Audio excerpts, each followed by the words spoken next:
Personally believe that U.S. Americans are unable to do so. Again, my understanding is that he recused himself from the dealings with Freddie and Fannie, any lobbying efforts on his part there, and I would hope that that's the case because, as John McCain has been saying, because some people out there in our nation don't have balance.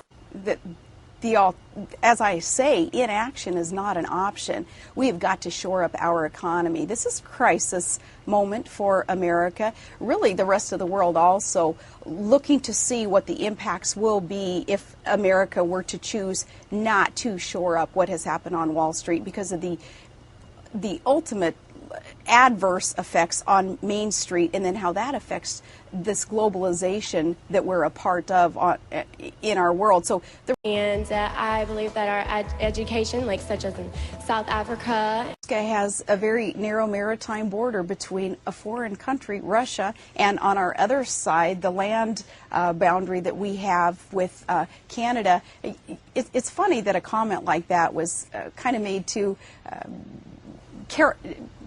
I don't know, And the Iraq, everywhere like such as, and we have trade missions back and forth. We do. It's very important when you consider even national security issues with Russia as Putin rears his head and comes into the airspace of the United States of America. Where do they go? It's Alaska. It's just right over the border. It is from Alaska that we send those out to make sure that an eye is being kept on this very powerful nation, Russia, because they are right there. They are right next to our.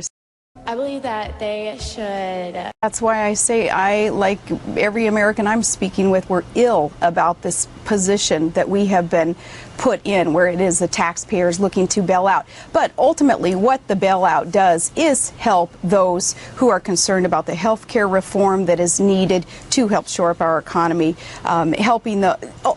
It's got to be all about job creation, too, shoring up our economy and putting it back on the right track. So health care reform and reducing taxes and reining in spending has got to accompany tax reductions and tax relief for Americans. And trade, we've got to see trade as opportunity, not as a competitive, scary thing, but 1 in 5 jobs being created in the trade sector today. We've got to look at that as more opportunity. All those things under the umbrella of job creation. This bailout is a part of that. Our education over here in the U.S. should help the U.S. or should help South Africa and should help the Iraq and the Asian countries. So the logistics that we're already suggesting here, not having enough troops in the area right now, things like the terrain even in Afghanistan and that border between Pakistan and Afghanistan, where we believe that the bin Laden is hiding out right now and is still such a leader of this terrorist movement. There are many more challenges there. So again, I believe that a surge in Afghanistan also will lead us to victory there, as it has proven to have done in Iraq. And as I say, Katie, that we cannot afford to retreat, to withdraw in Iraq. That's not going to get us any better off in Afghanistan either. And as our leaders are telling us in our military, we do need to ramp it up in Afghanistan, counting on our friends and allies to assist with us there, because these terrorists who hate America, they hate what we stand for with the freedoms, the democracy, the women's rights, the tolerance. They hate what it is that we represent, and our allies, too, and our friends, what they represent. If we were to allow a stronghold to be captured by these terrorists, then the world is in even greater peril than it is today.